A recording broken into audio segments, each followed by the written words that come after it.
Olá, queridos irmãos, graça e paz da parte de nosso Senhor e Salvador Jesus Cristo. É com muita alegria que estamos aqui reunidos para mais uma aula da Escola Dominical. Estamos com o curso As Cartas Paulinas, estamos estudando a segunda carta de Paulo aos Coríntios. Na última semana fechamos os 3 primeiros capítulos, 1, 2 e 3, e agora vamos seguir a partir do capítulo 4. Porém, há necessidade de algumas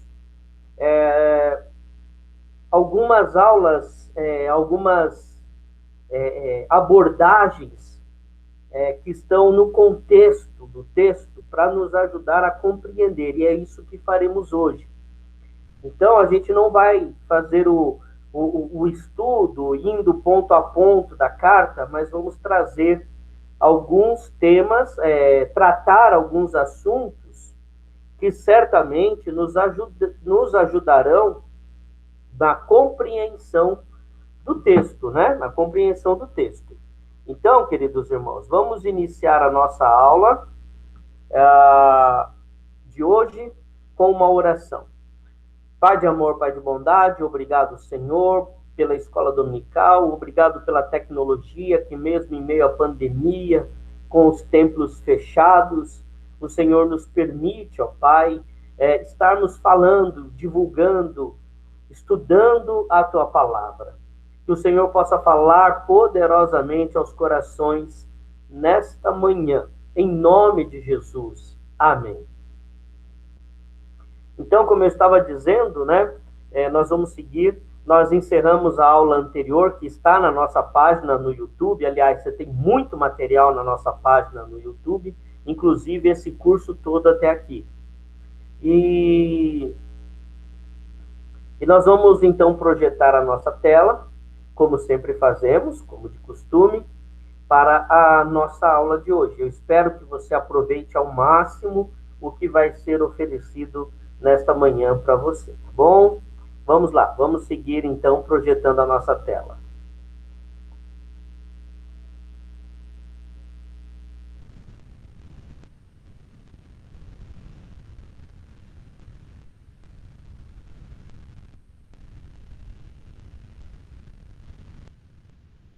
Na última aula, né, nós encerramos a aula falando sobre sermos cartas vivas de Deus para o mundo, né? E agora a gente parte do capítulo 4 da segunda epístola de Paulo aos Coríntios. E eu gostaria de abordar inicialmente essa figura pública, né? Essa figura muito conhecida, que é o reverendo Martin Luther King Jr., um pastor batista que lutou pelos direitos civis nos Estados Unidos, década de 50, década de 60. Foi assassinado por essa luta, por lutar pelos direitos civis aos negros nos Estados Unidos. E eu olho para Luther King com muita admiração. Gosto muito dos seus sermões. Eu tenho um livro, né, dos sermões do Martin Luther King. Já pesquisei e li bastante sobre ele. E também eu já tenho muitas frases que eu gosto, né? Se você não está pronto para morrer por alguma coisa, então você não está pronto para viver. Olha que frase impactante de Martin Luther King, que nos faz pensar, nos faz refletir. E eu vejo muito dessa frase de Luther King na vida do apóstolo Paulo, que estamos estudando, né? Através da segunda carta de Paulo aos Coríntios. Se você não está pronto para morrer por alguma coisa, então você não está pronto para viver. E a gente viu, né, que Paulo estava pronto para morrer. Como ele mesmo diz, diariamente somos entregues à morte. É? Então, ele entendia, né, que essa vida aqui é passageira, que esse corpo aqui, que hoje, pelo meio do qual nós nos locomovemos, sentimos, pensamos, falamos, também é passageiro, é corruptível. Né? Então, se você não está pronto para morrer por alguma coisa, então você não está pronto para viver. E nós devemos estar prontos para morrer por quê? Por quem? Por qual situação? Pela fé em Cristo, né? Pela fé em Cristo, pelo Evangelho, por Jesus Cristo. Né? Então, se não estivermos prontos para morrer pela fé, pelo Evangelho, por Cristo, não estamos prontos para viver. E o apóstolo Paulo entendia muito bem isso. E, quem sabe, deveras, né, Luther King, ao proferir esta frase, não se inspirou na vida do próprio apóstolo Paulo. Né? Não temos condições de dizer isso enfaticamente. Mas ele, como um pastor, um doutor em filosofia, um conhecedor da palavra de Deus com muita profundidade, um homem de Deus, um homem corajoso, né? Certamente conhecia muito da vida de Paulo, deve ter se inspirado muito na vida de Paulo, além de Jesus, claro, que é a nossa maior inspiração. Então, proferiu essa frase: se você não está pronto para morrer por alguma coisa, então você não está pronto para viver. Bom,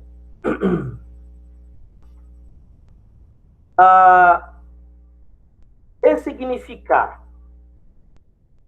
O tema da aula hoje, para entendermos melhor Paulo e a carta de Paulo, eu gostaria de falar sobre ressignificar, tendo, né, como ponto de partida aquela frase do Martin Luther King Jr.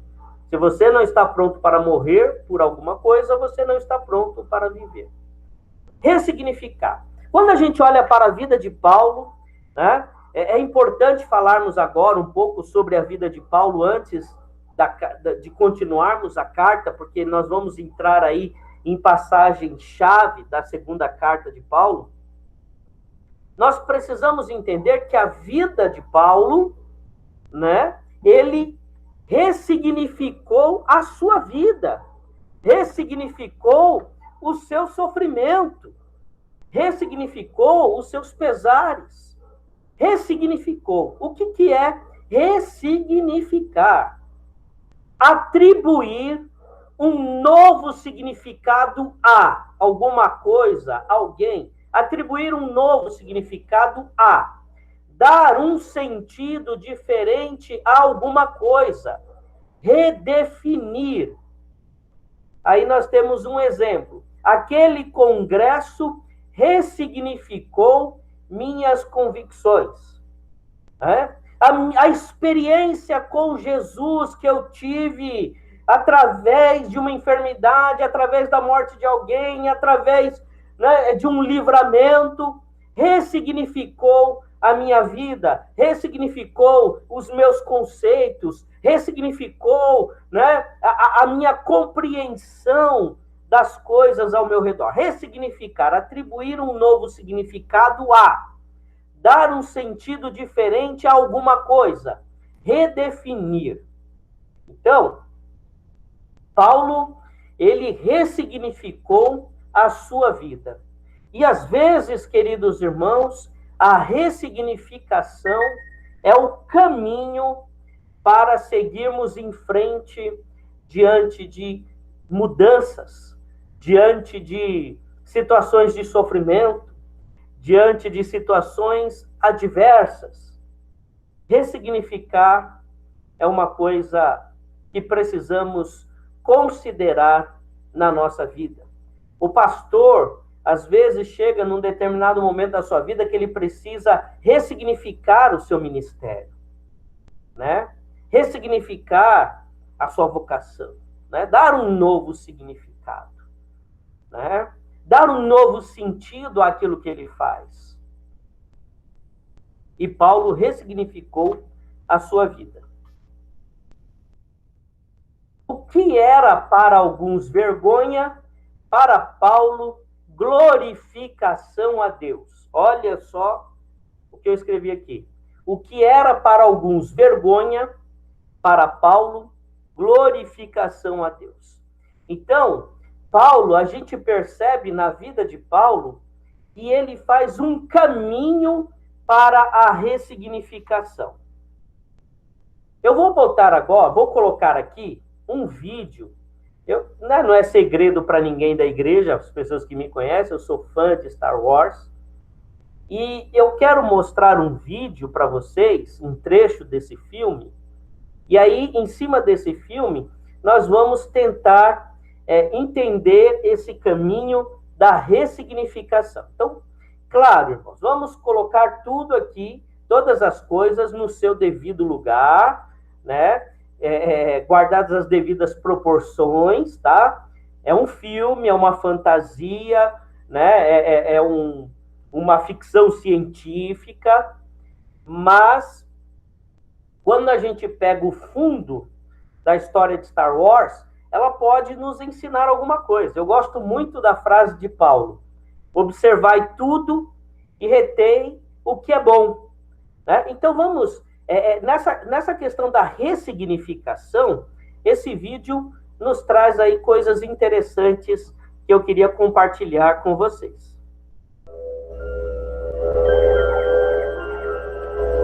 Use a força. Sim.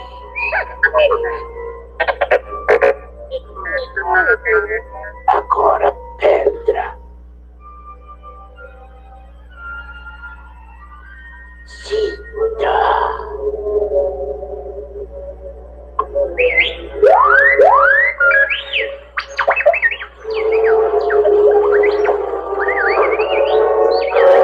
Concentre-se.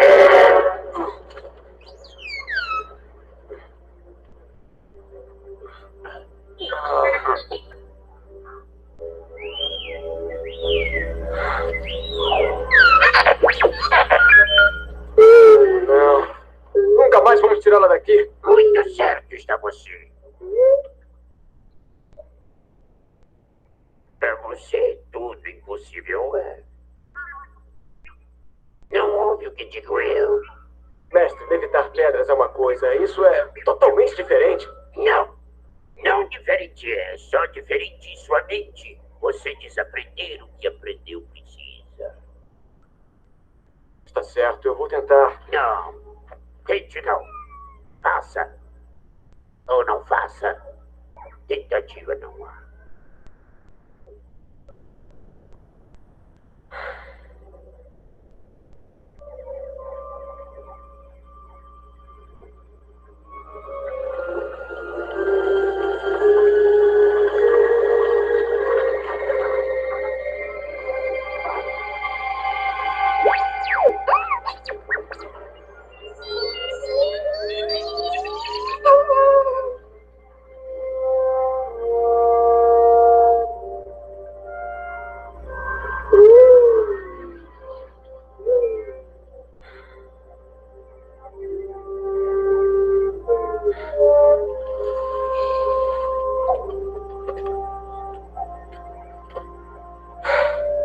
Não posso. É grande demais. Tamanho interessa não. Olhe para mim. Julga pelo tamanho a mim. É bom fazer isso, não. Aliada minha é a força. E poderosa aliada ela é. A vida a cria. Crescer ela faz. É energia que cerca nós. E liga nós. Luminosos seres somos nós, não essa rude matéria. Você precisa a força sentir ao redor seu. Sim, entre você e eu. A árvore, a pedra, em todo lugar. Sim, mesmo entre a terra e a nave.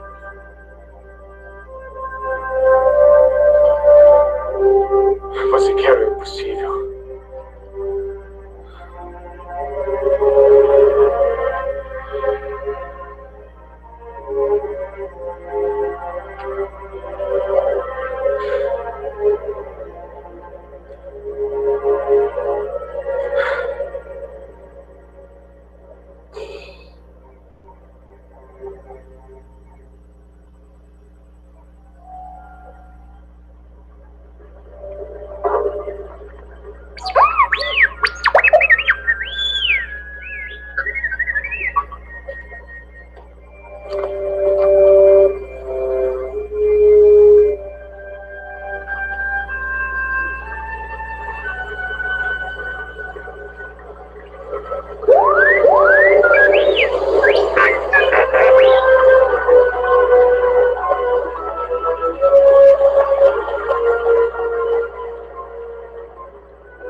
Vamos lá.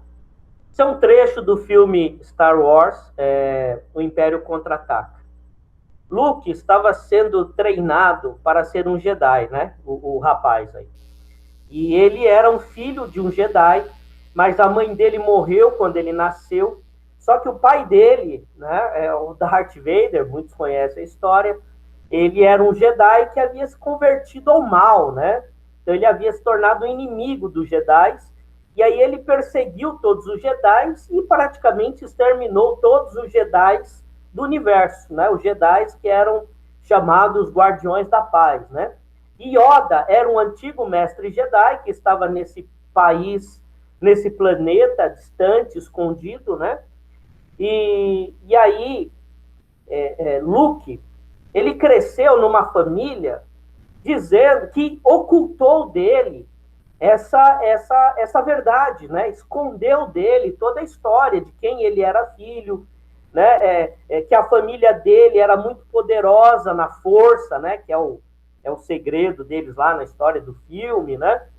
Então, o Obi-Wan Kenobi, que era um outro Jedi que também conseguiu sobreviver e vivia escondido, acompanhava o crescimento de Luke, até que os pais adotivos de Luke são assassinados, e aí Obi-Wan Kenobi faz com que Luke conheça o Yoda e convença o Yoda a treinar o Luke Skywalker. Então, aqui o Luke Skywalker está treinando para ser um Jedi. Então, nós estamos vendo um processo de ressignificação. Como eu disse, é fantasia, né? É ficção científica. Mas há muitas coisas, para quem gosta e quem já assistiu esses filmes, percebe que há muita coisa interessante que a gente pode aprender, né? Então, vamos lá. Frases para reflexão. Use a força, né? A primeira coisa que Yoda fala ali no treinamento para Luke Skywalker é usar a força. Não viver pelo que ele vê, mas viver pelo que ele não vê. E quem leu aí os próximos capítulos de Coríntios, 4 e 5, a gente vai ver que Paulo escreve: vivo pelo que não vejo e não pelo que vejo. Vivo não pelo que os meus olhos veem, mas pelo que os meus olhos não veem. Aí Luke fala: nunca mais vamos tirá-la daqui, né? Então, veja bem, ele já está decretando o fracasso na vida dele, né? Ele já está dizendo que ele não foi capaz, ele não era capaz, porque provavelmente algo que foi incutido na vida dele pelos pais adotivos, que não queriam que ele tivesse o mesmo destino do pai dele, que ele saísse para as guerras, né, para enfrentar o império. Então, o medo dos pais, muitas vezes, limita a possibilidade dos filhos, né? E aí Luke, ele tinha aquilo, né? Nunca mais vamos tirá-la daqui, né? Ele fala isso em relação à nave que afunda, porque ele está lá concentrado, aí ele consegue levitar a pedra, mas quando ele vê a nave afundando, ele se desconcentra. É como se nós estivéssemos, né, num momento de oração, de busca, e de repente a gente foge daquele lugar, e aí a gente passa a duvidar do que Deus pode fazer através da nossa vida. Você desaprender o que aprendeu precisa, né? É o esvaziar-se de si mesmo, né? A ressignificação exige que muitas coisas que foram passadas para nós no passado, né? Passadas no passado, né? Muitas coisas que foram transmitidas a nós no passado, nós precisamos rever, né? Rever muitas dessas coisas.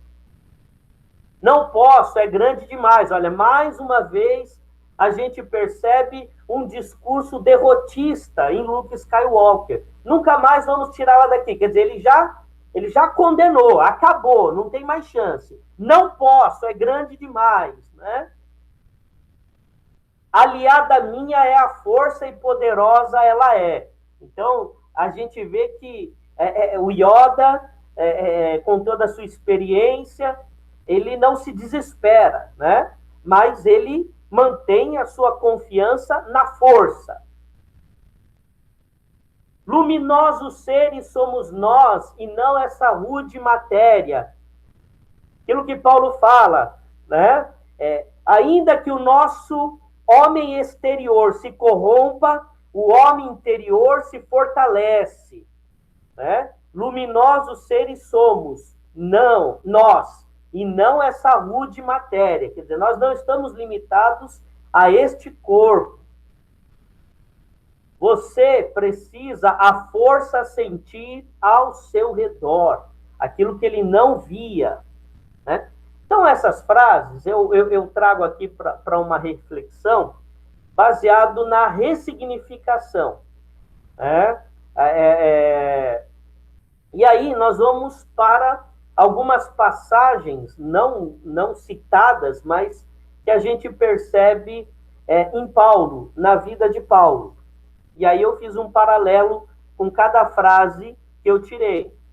O caminho de Paulo passou a viver pela fé, né? Dá para fazer um paralelo, né? Confie na força, né? Passou a viver pela fé. Algo que não é palpável, algo que os olhos não veem, algo que a gente não pega, mas a gente confia e vive por ela inteiramente. Então, a nossa significação, ela tem como ponto de partida aprender a viver pela fé. Né? O justo viverá pela fé. As atitudes de Paulo, né, a partir do momento que ele passa a viver pela fé, sempre são positivas em relação à vida, a ponto dele fazer do espinho na carne algo benéfico para a sua carreira cristã, para a sua corrida, né? Para a sua caminhada, para o seu ministério, para aquilo que Deus tem para ele. Então, atitudes positivas em relação à vida. É claro, irmãos, que chega em determinados momentos, é difícil manter essa positividade. Mas, vivendo pela fé, nós vamos aprendendo a como transformar situações adversas em positivas na nossa vida. Foi como nós dissemos em quinta-feira, né? Eu lamento que tem bastante gente que não tem participado das quintas-feiras, né? Antes entendíamos, tínhamos que ir ao templo, chegava tarde, né? Mas agora não, basta conectar lá, apertar o linkzinho lá no WhatsApp que eu mando e acessar a nossa reunião de oração, né? Então, se você não tem participado, faça um esforcinho para participar, né? Tem sido momentos muito bons, muito edificantes, tá?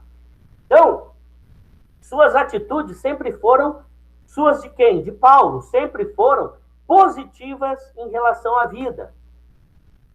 Deixou as coisas velhas para trás, olhando para o novo, né? Das coisas, desaprender o que aprendeu precisa você, né? O que o mestre Yoda fala com o Luke, né? Deixou as coisas velhas para trás, olhando para o novo. Confiou sempre no poder de Deus, né? Então eu faço um paralelo da força ali em Star Wars com o poder de Deus. É claro que eu não acredito na força, né? É claro que eu sei que aquilo é uma fantasia, né?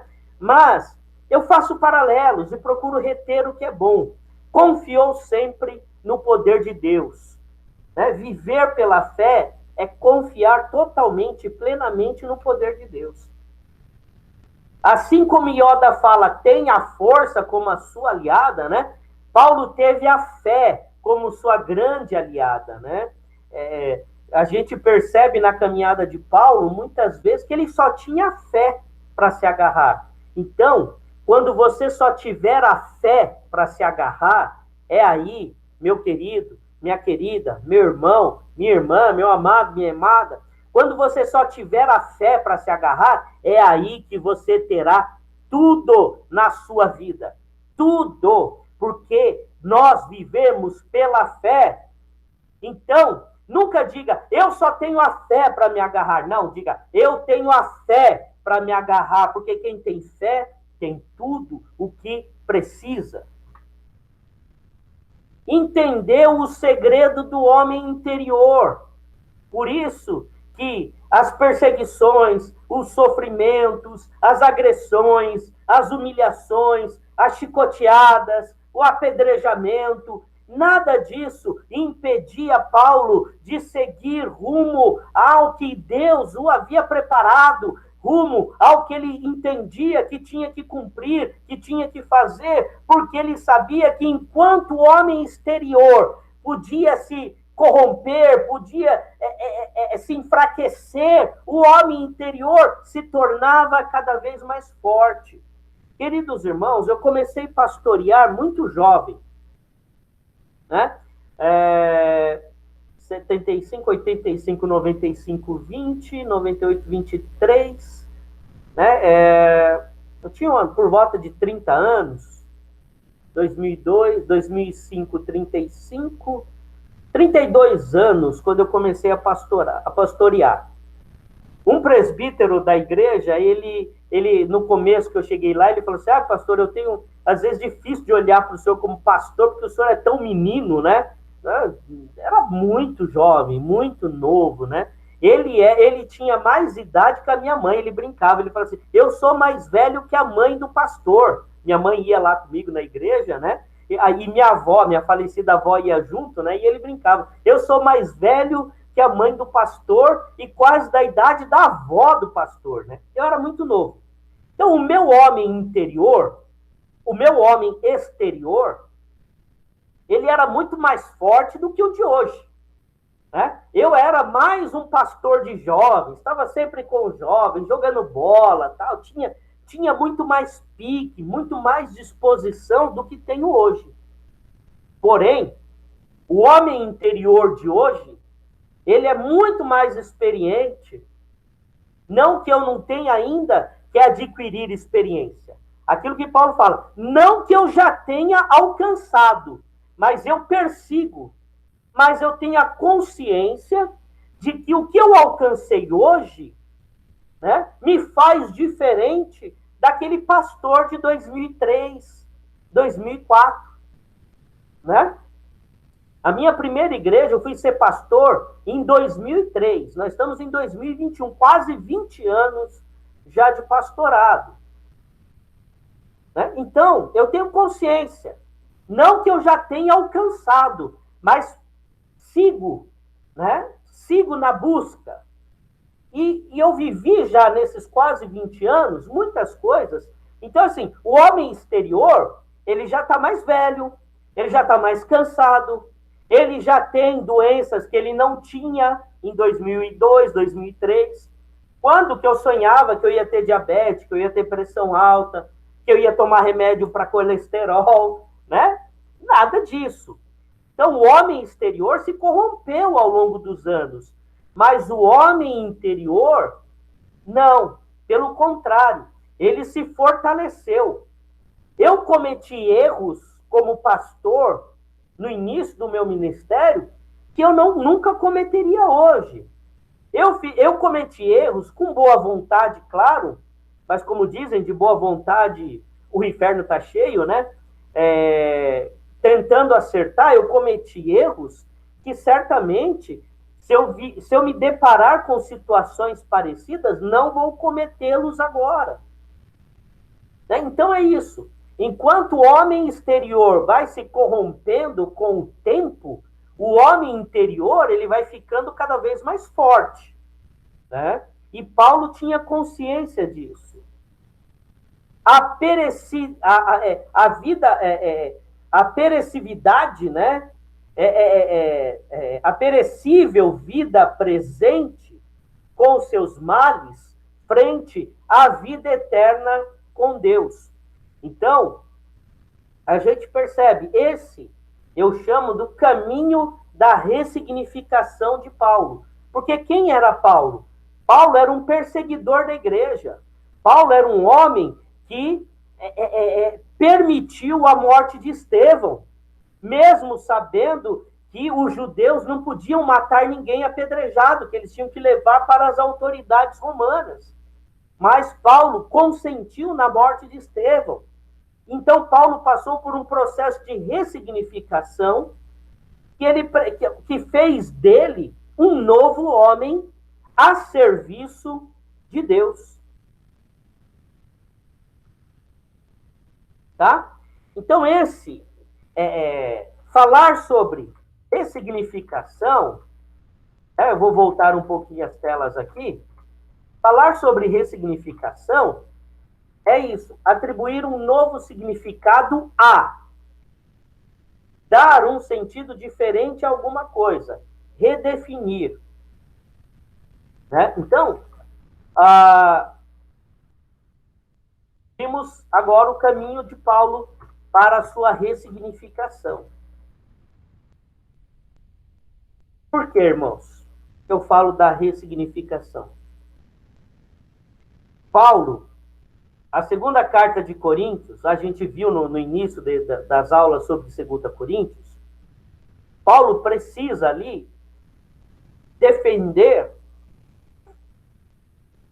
o seu apostolado, porque as pessoas entendiam, algumas pessoas se levantaram contra o ministério de Paulo, contra a autoridade de Paulo, porque entendiam que as perseguições que ele sofria, porque Paulo foi, entre todos, o mais perseguido, o que mais sofreu.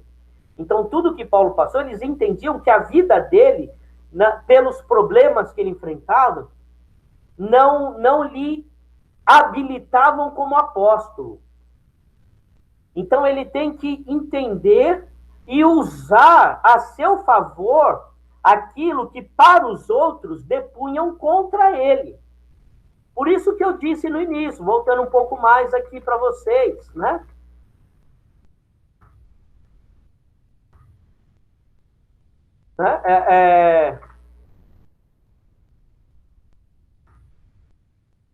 O que era para alguns vergonha, para Paulo, glorificação a Deus. Então, aquilo que alguns viam como era vergonha, Paulo glorificava a Deus através do seu sofrimento, glorificava a Deus através do seu corpo maltratado, sofrido, né? Suas chagas, suas feridas, né? Então, foi um processo de ressignificação. Por que eu estou dizendo isso? Porque ainda trago a discussão das aulas passadas sobre aquele discurso triunfalista. O cristão não passa por sofrimentos. Se você tem fé, você não fica doente. Se você tem fé, você vai ser rico. Se você tem fé, você vai ter muitas coisas. Se você tem fé, se você tem fé, se você tem fé. E isso faz, muitas vezes, com que as pessoas não compreendam quando passam por situações adversas. E queiramos ou não, todos passamos por situações adversas. Então, queridos irmãos, talvez na sua vida seja necessária a ressignificação para você perceber que, através da sua vida, Deus está sendo glorificado. Por quê? A fé... eu gosto também muito de Harry Potter, né? E Alvo Dumbledore, ele fala sobre o poder das palavras, né? E eu gosto muito dessa frase, né? Que eu desenvolvi ela no início do meu ministério, e eu carrego ela comigo sempre. A fé não se manifesta naquilo que eu tenho, mas no que eu suporto. Olha só. Então, não é o meu carro, não são as minhas roupas, não é a minha casa, não é a minha conta bancária que fala sobre a minha fé, mas sim o que eu suporto, mantendo a minha fidelidade a Deus. Eu não tenho casa própria. Meu carro, um carro velho. Roupas de marca, eu não uso. As minhas camisas, eu não compro camisa de 250 a 300 reais. Então, não são essas coisas que falam sobre a minha fé. O que fala sobre a minha fé e aí eu sou tão pobre, né? Que eu falei camisa de R$ 300, né? Quem tem muito dinheiro compra camisa de 800, R$ 900, né? E para mim, R$ 300 já é muito numa camisa, né? Mas quem pode comprar, amém. E se eu pudesse comprar, talvez eu compraria também. Não sei, né? É porque eu nunca me apeguei a esse tipo de coisa. Mas a gente não sabe como seria se tivesse muito dinheiro, né? Mas, enfim, o que eu quero dizer, e a gente vê na vida de Paulo, que a fé não se manifesta naquilo que ele tinha, mas naquilo que ele suporta. Então, às vezes, você se sente tão massacrado pelo discurso triunfalista, pela teologia da prosperidade.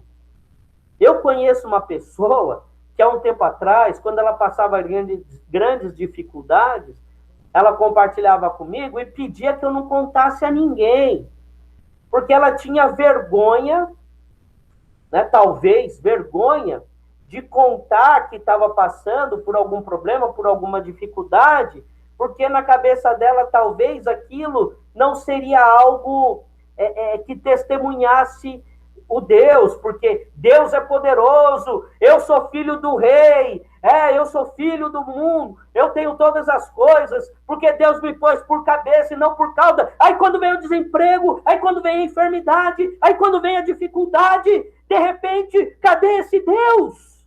E aí eu não quero que as pessoas saibam, porque eu quero manter a aparência de que eu sou filho do rei, que eu sou bem-sucedido. Para com isso, meu irmão. Minha irmã, para com isso. Para com isso. Se você está passando por dificuldades, mantenha a sua fidelidade a Deus. Ressignifique essas dificuldades. Paulo tinha um espinho na carne, orou ao Senhor para que tirasse o espinho na carne. A resposta de Jesus para ele foi: a minha graça te basta. E aí Paulo fez o quê? Ele ressignificou o espinho na carne, dizendo: foi-me dado espinho na carne, para que eu não me ensoberbecesse pela grandeza das coisas que me foram reveladas. Então, quer dizer, era melhor ele conviver com espinho na carne, ainda que fosse algo que o maltratasse, que ele sofresse, que fosse motivo de humilhação, porque ele fala que o enviado de Satanás o esbofeteava. Então, veja bem, quão difícil era para Paulo conviver com espinho na carne, mas ele ressignificou aquilo. Né? Ele ressignificou aquilo. O que eu quero mostrar com isso, irmãos, que todos nós temos espinhos na carne e oramos para que Deus afaste de nós. Mas se Deus não afastou, se Deus não tirou, a graça já nos é suficiente. Nós já fomos recebidos e acolhidos pela graça de Deus. Nós já temos tudo. Já temos tudo. Então, ressignifique o seu espinho na carne. E você verá que, se Deus permite que você viva com espinho na carne, Ele te dá forças para suportar o espinho na carne, como deu forças a Paulo. E saiba que há um motivo divino para esse espinho na carne, como havia para Paulo. Então vamos lá, mais uma vez. O caminho para a ressignificação. Viver pela fé. Passar a ter atitudes positivas. Deixar as coisas velhas para trás. Se disseram que você não podia, que você não era capaz, que você era isso, que você era aquilo, se te amaldiçoaram na sua infância, desaprenda o que você aprendeu para que em você passe a ocupar coisas novas. Confie sempre no poder de Deus. Tenha a fé como a sua grande aliada. Entenda o segredo do homem interior. O homem interior é uma semente. que está em pleno desenvolvimento. O homem exterior, o corpo exterior, o homem, a mulher exterior, é como a casca da semente. Vai envelhecer, vai morrer e vai apodrecer. Mas o homem interior não. Esse vai nascer para a glória de Deus. E entenda que a vida presente é passageira, é perecível, os seus males, como o próprio apóstolo Paulo disse, são momentâneos diante da eterna glória de Deus preparada para nós. Tá? Então era necessário a gente falar um pouco disso, ressignificação, o caminho para a ressignificação, para a gente entrar agora no capítulo 4 e no capítulo 5. E isso vai nos ajudar, né, a compreender. Então, quem tem acompanhado as minhas aulas, tem percebido que de tempo em tempo eu paro com aquela leitura corrida da carta, indo nos pontos da carta, e trago esses temas paralelos que nos ajudam para que compreendamos com mais profundidade a carta, tá? Então, isso. A gente não leu a carta, não lemos nenhum versículo, não lemos passagem alguma da carta. Mas era necessário trabalhar esse conceito com vocês, né? Porque a gente tem que ler sempre com algumas perspectivas. E a partir de agora, é necessário que a gente leia o que vamos começar a ler, a partir do capítulo 4, com essa perspectiva da ressignificação. E um caminho que a gente precisa trilhar para a ressignificação. Tá bom? Fazendo um paralelo com Star Wars e o trecho do filme que eu passei aí para vocês, né? É como se fôssemos, né, um Jedi num treinamento para descobrir todo o nosso potencial usando a força. Não somos Jedi, a força não existe, mas nós somos cristãos, homens de Deus, mulheres de Deus, que precisamos explorar todo o nosso potencial utilizando a fé, trilhando o caminho da fé, né? A fé, para nós, é a força para o Jedi, né? Fazendo essa brincadeirinha, esse trocadilho, né? Então, nós temos a fé e precisamos viver pela fé, tá bom? E aí, na próxima aula, a gente vai entrar no capítulo 4, falando sobre a questão do vaso. Muitas vezes, a gente entende o vaso, né, como algo que nos despreza totalmente, para mostrar o valor do que há em nós, né? É um pouco disso? Sim, é um pouco disso, mas não só isso. Tem algo novo. Olha, tem algo novo sobre o vaso que a gente vai aprender na próxima aula, tá? Um vaso novo sobre o vaso, algo novo sobre o vaso que vamos aprender na próxima aula, tá? Então não perca, continue conosco. Bom, estamos chegando agora. Parei a apresentação. Quero agradecer aí a presença sua, né? Quero agradecer aí de você estar nos acompanhando. Esse fundo aqui, irmãos, essa imagem de fundo, são as montanhas de Qumran, né? As montanhas de Qumran, onde um beduíno que cuidava ali das suas ovelhas encontrou os manuscritos do Mar Morto. Por que eu estou falando isso? Porque na próxima aula esse tema vai entrar em discussão, tá bom? Deus abençoe, fique na paz, fique com a graça e a paz de nosso Senhor e Salvador Jesus Cristo. Deus te abençoe. Um ótimo domingo para você e para sua família.